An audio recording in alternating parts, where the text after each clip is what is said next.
আসসালামু আলাইকুম ভিউয়ার্স, আজকের আমি আসলাম আপনাদের জন্য ভিন্ন ধরনের একটি রেসিপি নিয়ে।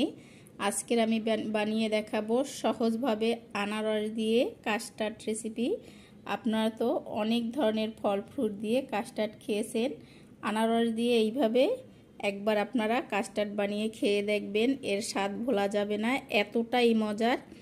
একবার বানিয়ে খেলে কিন্তু আপনারা বারবারই বানিয়ে খাবেন।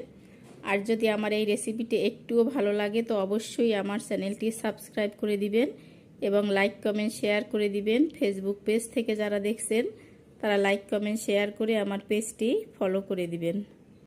এখানে আমি চুলায় 1.25 কেজি দুধ দিয়ে দিলাম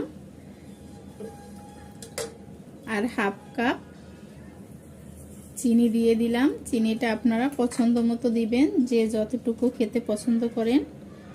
মিষ্টির ব্যালেন্সের জন্য সামান্য লবণ